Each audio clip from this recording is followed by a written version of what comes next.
Media recognition from Bloomberg, Reuters, recycling trade publications. Patented process for 100% recovery of critical metals, including cobalt, lithium, nickel, manganese, aluminum. American Manganese is focused on recycling lithium-ion batteries for electric vehicles. American Manganese trades on the TSX Venture, AMY, the US, AMYZF, and Frankfurt 2AM. For more information, visit AmericanManganeseInc.com or phone me, Larry Ray, at 778-574-4444. You're listening to HowStreet.com radio, available online at TalkDigitalNetwork.com. Welcome to HowStreet.com radio, the online source for market opinions. Here is Jim Goddard. My guest is Sean Brodrick, senior editor at WeissRatings.com. He's speaking to us from Florida. Welcome back to the show, Sean. Thanks for having me on. Lumber prices skyrocketed over the past year, for boosting the price of the average home anywhere from $24,000 to $40,000, depending on how much wood you were putting into it. And right now, there's talk that the U.S. wants to double the 9% tariff on Canadian softwood. Why would they want to add even more to the price of building a house? Well, they don't want to. This was recommended by the U.S. Commerce Department. It says that Canada is like doing unfair, these are alleged now, unfair Canadian trade practices. And so the U.S. Commerce Department has concluded that America, that's the United States, America needs to double the tariff on Canadian lumber from 9% to 18%. That was proposed on May 21st.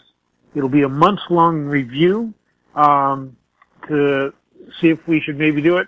And if President Biden has a say, I don't think it'll actually happen because he doesn't want to slow down the economy.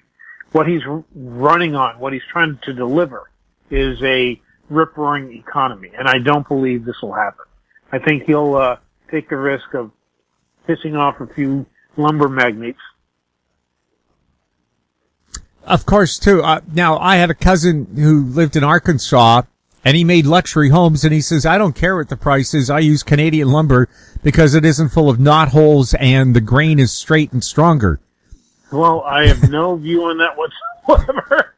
I don't know. He went down there to be a medical researcher at the University of Lafayette, so how he got into house building, I have no idea, because he researched things like why women are more addicted to cigarettes than men are. Well,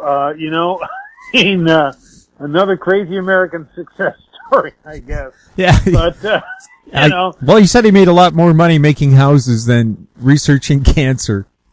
Well, my daughter's a scientist and she's underpaid, so I can understand that completely. Yeah, So, we'll have to see what happens. I wouldn't worry about it too much, really. Does this proposal exist? Sure.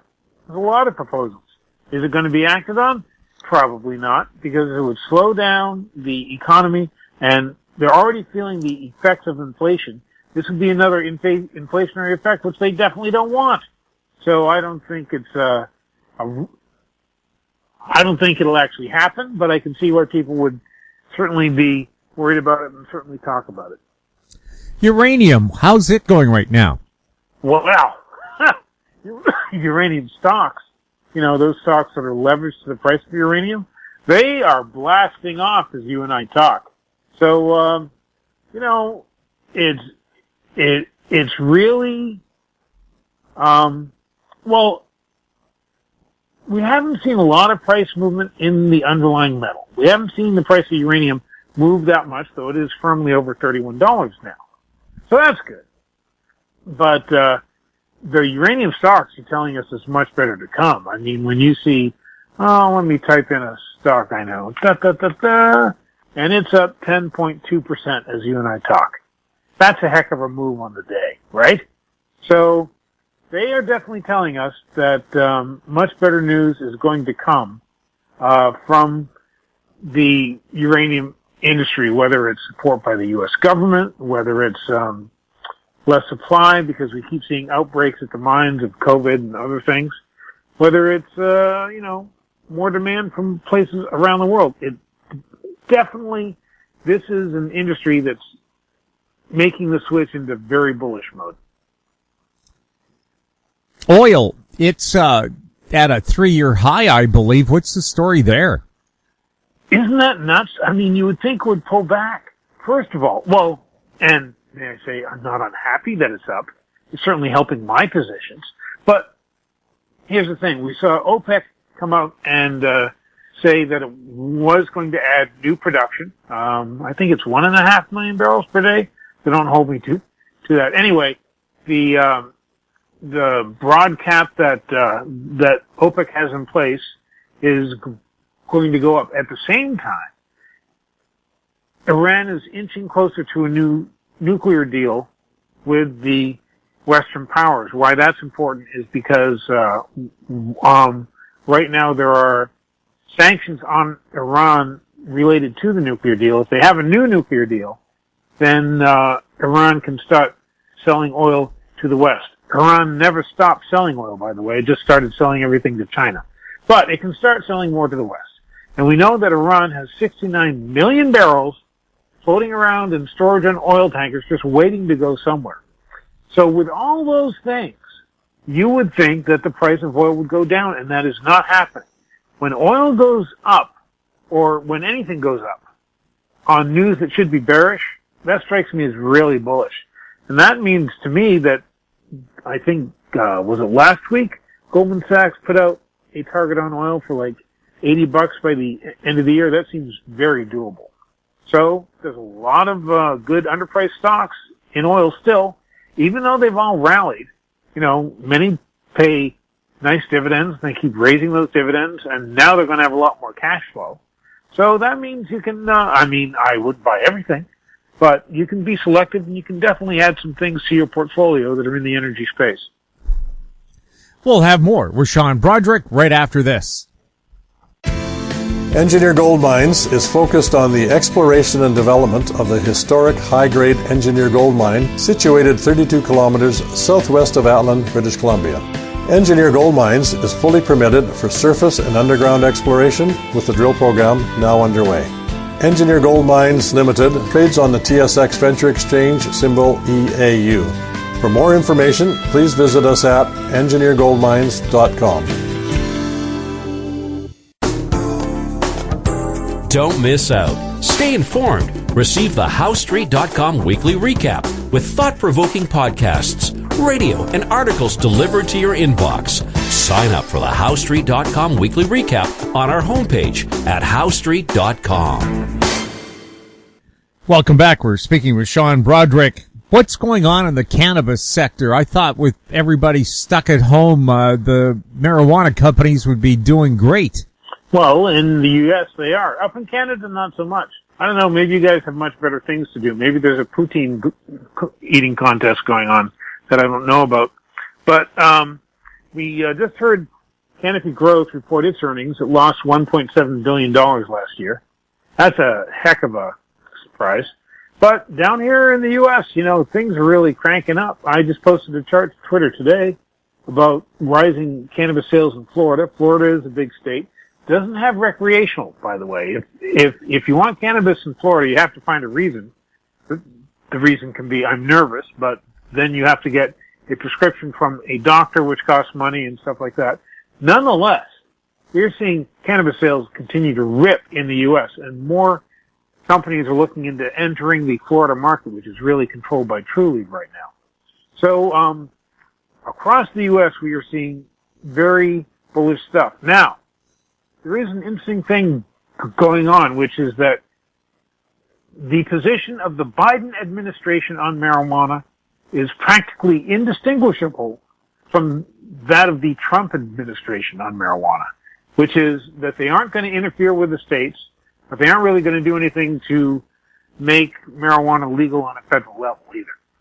I know that in Congress, Senator Schumer is really pushing for a legalization bill. What will happen when that hits the desk of Joe Biden, who's an old school guy and doesn't like pot? I don't know. All I can say is it's not getting a boost from the president, because if he really wanted this done, he would be leaning into it. He's not. So, federal legalization may not come as quickly as Chuck Schumer and many other people have been saying that it will come. it might be delayed quite a bit longer. That's okay, though, because we've seen on a state-by-state basis, as one state after another legalizes, there are companies that do extraordinarily well. I mean, when Illinois opened up, you saw like their revenues just blasted off because they were well positioned to really, profit from legalization in Chicago, for example. So, I think it's going to be a great year for marijuana. I just recommended a whole bunch of new positions to my Marijuana Millionaire Portfolio subscribers, so I am talking my book on that, yeah.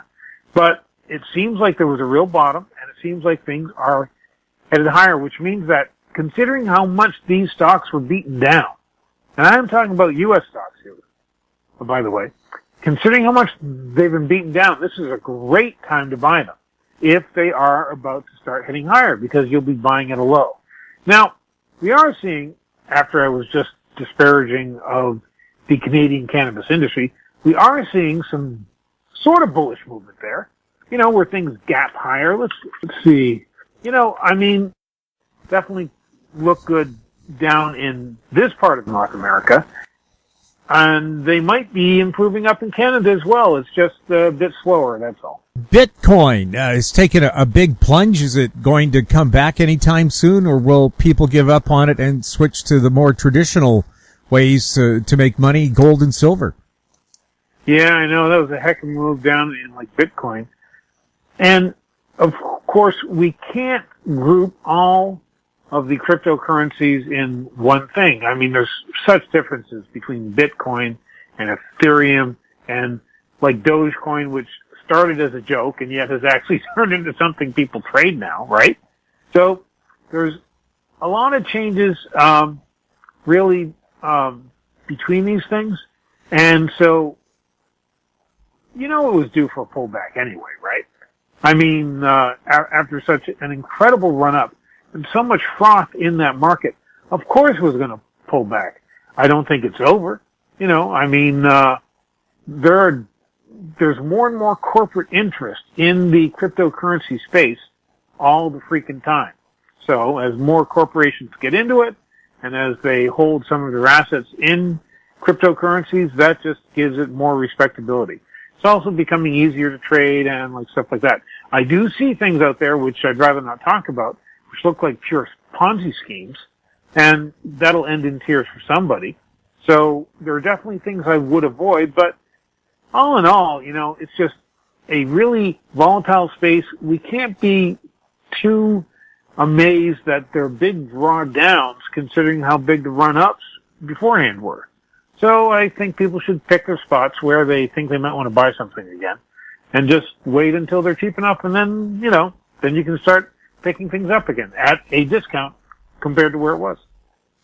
Are tech stocks going to pick up, or are they yesterday's news? Well, some tech stocks are. Some tech stocks are doing very well. I was just looking at a tech stock that pays nice dividends. I'm thinking of recommending to my subscribers. The thing is, we're in inflationary times now. And that's a big underlying theme in the markets now. Even though the U.S. Federal Reserve and other central banks around the world do not want to admit it or deal with it. They don't want to say that there's inflation, and there definitely is. And here's the thing.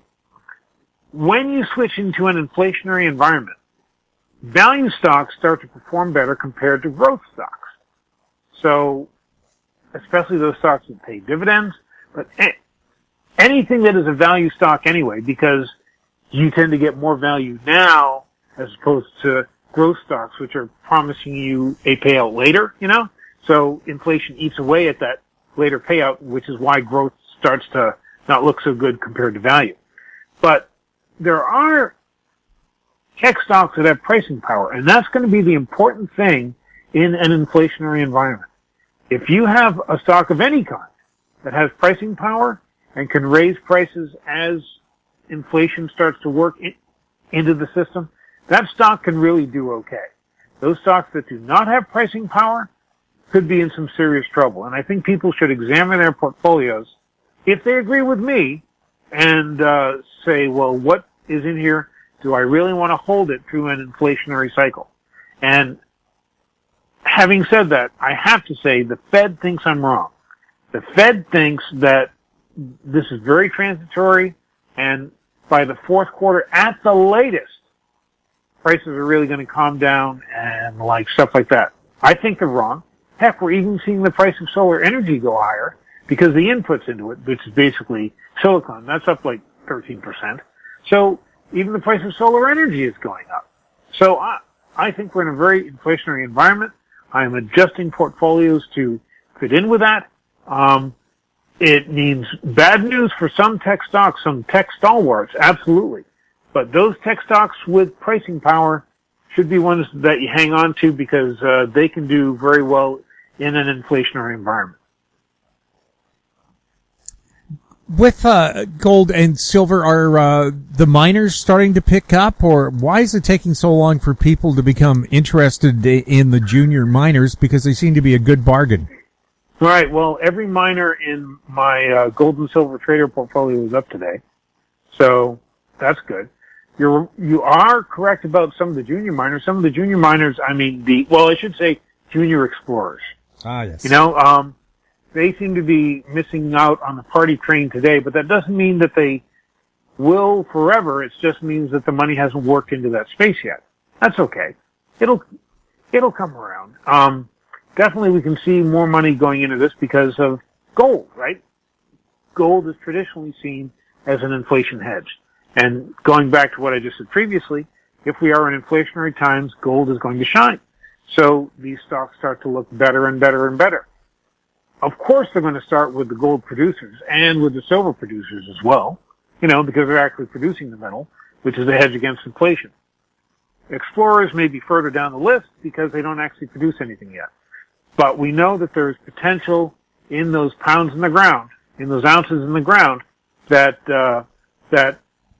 will really make them shine once money gets starting to look at like other ways to play this. So yeah, the explorers are lagging right now, but that's okay. Their time will come. And certain select explorers can do very well anyway. That's always the way of it. There's always some leaders in any kind of group. And I think if you look around now, you can find explorers that are doing well. Are there any areas right now that you're really interested in that other people seem to be ignoring? One is marijuana, which that is absolutely true because I think we've seen a bottom. I could be wrong, but it looks that way. We have seen selling in the industrial metals recently, basically because of what China did. China's trying to cramp down on inflation, and the way China clamps down on inflation is it says stop buying so much metal. Isn't that part of the beauty of having a command economy? So that really hurt some of the industrial metal stocks, but we see not only an inflationary cycle, but just a big business cycle as people had all their spending suppressed for a year, and now they can go out and spend and they buy consumer goods, which means they need more metal. So I think that the industrial metals, which have been thrown out the window for the last couple of weeks, you can probably pick those up much cheaper than you could in, say, January. And they definitely have some real potential. Those are two things I would look at. Also things like, say, battery metals, stuff like that.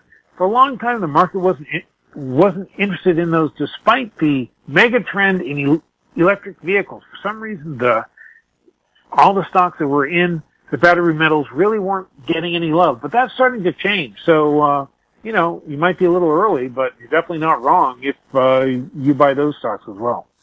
Sean, thank you so much for chatting with us. Thanks very much for having me on. My guest has been Sean Brodrick, Senior Editor at WeissRatings.com. If you have any questions for Sean or any of our other guests, you can send them to info@HowStreet.com. Our YouTube channel is Talk Digital Network. Find us on Twitter at House Street. We're also on Facebook. I'm Jim Goddard. Thank you for listening. Comments made on HowStreet.com radio are an expression of opinion only and should not be construed in any matter whatsoever as recommendations to buy or sell any financial instrument at any time. Available online at TalkDigitalNetwork.com. HowStreet.com radio is a production of House Street Media Incorporated.